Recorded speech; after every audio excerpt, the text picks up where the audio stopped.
औज़ुबिल्लाहिमिनश्शैतानिर्रजीम बिस्मिल्लाहिर्रहमानिर्रहीम। अस्सलाम वालेकुम दोस्तों, this is Wasim Rajput advocate. दोस्तों, आज का जो टॉपिक है वो नाबालग बच्चों की हसानत के बारे में है। नाबालग बच्चों की मीटिंग जो अदालत में जो प्रॉब्लम चल रही है, वो मीटिंग का शेड्यूल सही तरीके से मरतब नहीं हो पा रहा।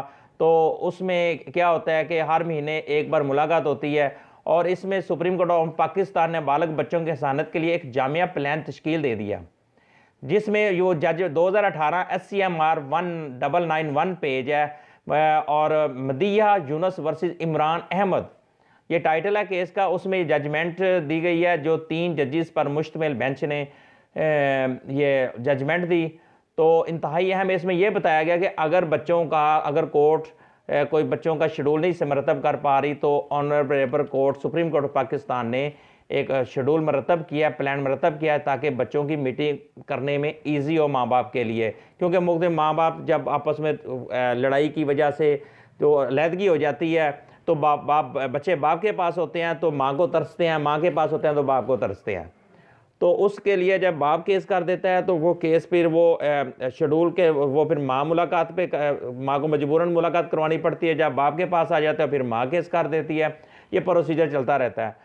तो इस जजमेंट में latest and the landmark judgments of supreme court of Pakistan on the custody visitation rights and maintenance of the minor and obligation of parents, supreme court issued the following comprehensive plan with regard to custody, visitations, rights and maintenance of minors and obligation of both parents. Number 1 इसमें मैं बताऊंगा कि both the minors shall remain with the mother. Number 1 तो ये बात है कि जो बच्चे हैं वो माँ के पास रहेंगे, वेरी इंपॉर्टेंट। दूसरी चीज़, 1 हफ्ता छोड़कर अगले वीक यानी कि 14 दिन बाद बच्चे जो हैं वो बाप के पास चले जाएंगे। जुमा बाप आएगा उस बच्चों की माँ के घर, रात को 8 बजे बच्चे लेगा, माइनर्स बच्चे लेंगे और संडे को एतवार को 1 बजे दोपहर जो फादर है उनको माँ के हवाले कर देगा। और बच्चे नेक्स्ट जो है, अगर बच्चे बाप के पास हैं तो सेम मैटर माँ दोहराएगी, बच्चों की माँ दोहराएगी। जैसे कि रात जुमे को 8 बजे ले जाएगी और संडे को 1 बजे दोपहर तक वो अपने पास रखेगी, फिर उसके बाद वापस बाप को दे देगी। अगर बाप के माँ के पास है तो बाप उसी तरह 8 बजे रात बच्चे लेगा और एतवार को संडे को 1 बजे तक उसके पास रहेंगे, उसके बाद वो माँ के हवाले कर देगा। सेम उसका उल्ट है। अगर बच्चे गर्मियों की अगर छुट्टियां हो तो क्या शेड्यूल बनता है? गर्मियों की छुट्टियों में पहले 4 वीक जो हैं, 4 वीक बच्चे बाप के पास रहेंगे। बाप उनकी माँ से, बच्चों की माँ से नाबालग बच्चे जो माइनर्स बच्चे हैं वो उनसे लेगा और 4 वीक के बाद माँ को फिर माँ के हवाले कर देगा बच्चों को। अगर ये वही बात है, अगर बाप के पास होंगे तो वही माँ उसी तरह ये प्रोसीजर, ये मेथड करेगी। अब आगे छुट्टियां आ जाती हैं ईद उल फितर। ईद उल फितर में बच्चे माइनर्स बच्चे जो हैं बाप उनको चांद रात 8 बजे ले जाएगा और दूसरे दिन ईद के सेकंड दिन डे रात 8 बजे माँ के हवाले कर देगा। अगर ईद उल अज़हा होगी, बड़ी ईद, बकरा ईद, तो ईद के दूसरे दिन 11 बजे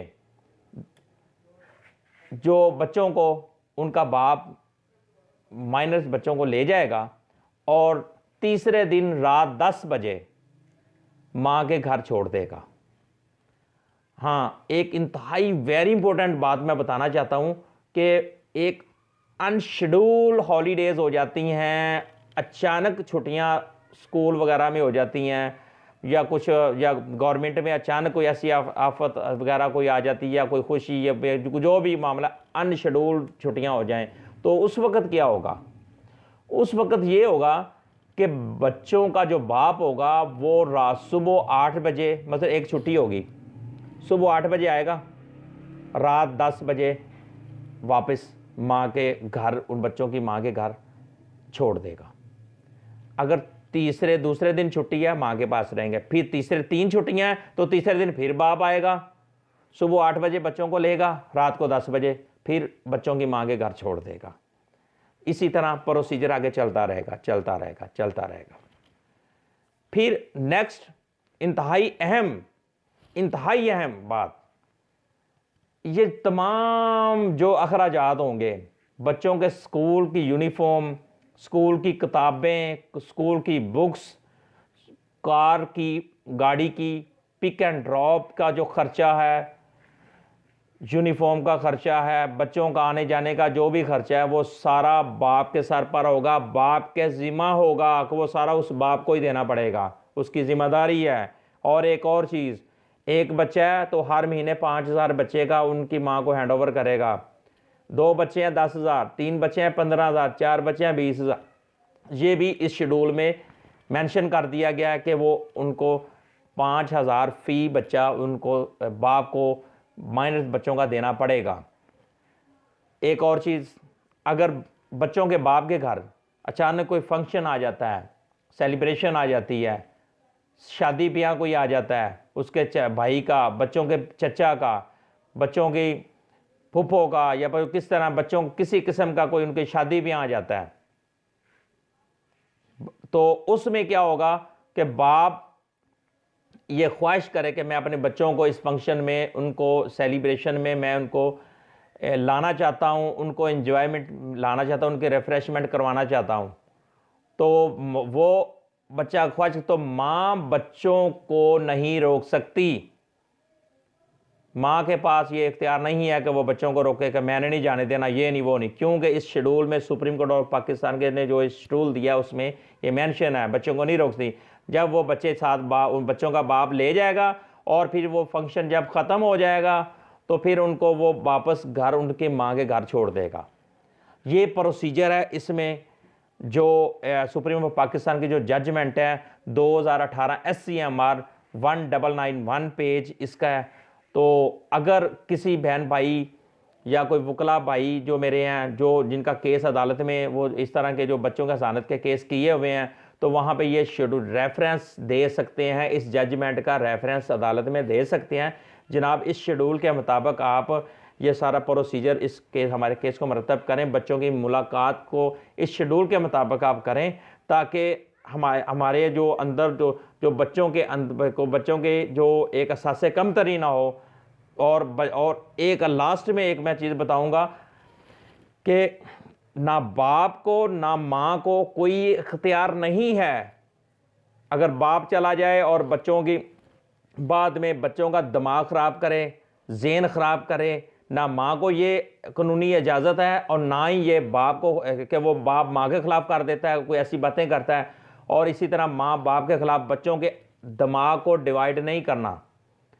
बच्चों को उनके बाप का प्यार मिलना चाहिए, बच्चों को उनकी माँ का प्यार मिलना चाहिए। हाँ, एक बात है, ऐसी नौबत ही नहीं आनी चाहिए कि अगर मियाँ बीवी का आपस में इख्तलाफ हो जाए तो ये अलहदगी की सूरत में ये बात चली जाए और दोनों अलग हो जाएं। जब बच्चे हो जाएं, खुदा के लिए कोशिश करें कि अलहदगी ना हो, ताकि बच्चे सफ़र करते हैं, बाप के पास हों तो माँ को तरसेंगे, माँ बाप के पास हों तो माँ को तरसेंगे। खुदा के लिए ऐसी नौबत ही नहीं आनी चाहिए।